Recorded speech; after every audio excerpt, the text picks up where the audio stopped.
காந்தலூர். இந்த பேரே ஒரு காந்த மாதிரி இழுத்துது.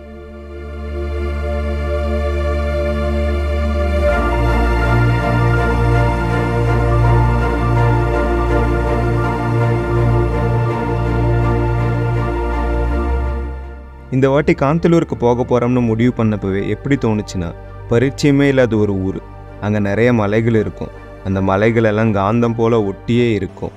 இந்த மாதிரி குட்டி குட்டி எக்ஸைட்மெண்ட்ஸ் ஆனந்தமாக இருந்தது.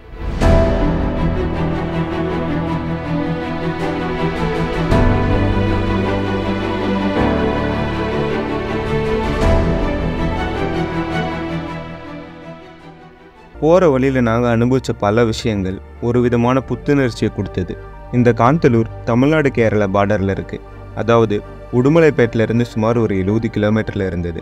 மொத்த பாதையுமே ரொம்ப அழகாக இருந்தது.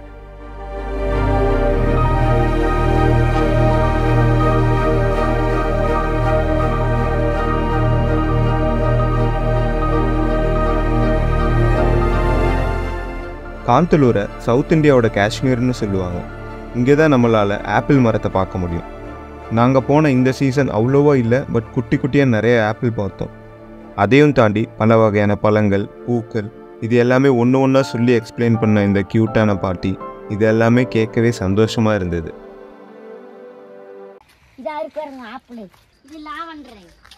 இந்த மரம் வச்சு 11 வருஷம் ஆகுது. 100 வருஷம் பிறகுதான் பூ வருமாமா. 11 வருஷம் ஆயிருக்கு. வச்சவங்க பார்க்க முடியாதாமா. அவங்க டீச்சரும் சாரும் தான்.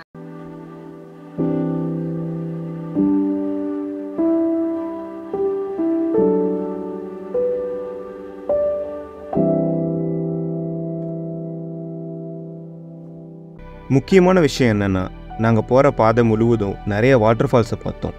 அப்போ தான் தெரிஞ்சது காந்தலூர் மொத்தமும் அவ்வளோ ஃபால்ஸ் இருக்குன்னு. சில வாட்டர் ஃபால்ஸில் நம்மளால் குளிக்க முடியும், சில இதில் தூரத்தில் இருந்து ரசிக்க முடியும்.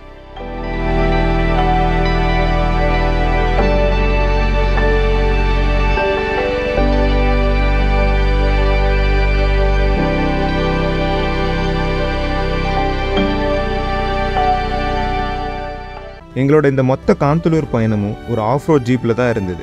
பல மேடு பள்ளங்கள், ஒரு புதுவிதமான டிரைவ் போனது, இது எல்லாமே புதுசாக இருந்தது.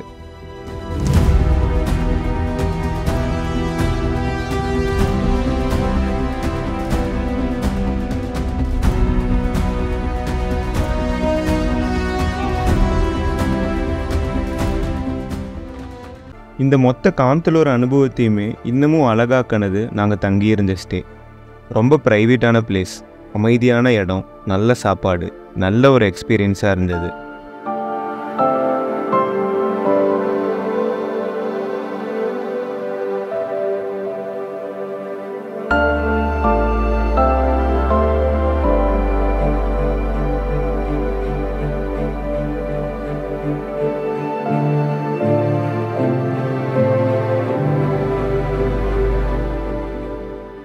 மொத்தத்தில் இந்த காந்தலூர் சொல்லி கொடுத்தது என்னென்னா, எந்த ஒரு எதிர்பார்ப்பும் இல்லாமல் ஒரு விஷயத்தை பண்ணும்போது அந்த ப்ராசஸில் கிடைக்கிற குட்டி குட்டி சந்தோஷம் கூட பெருசாக தெரியும்.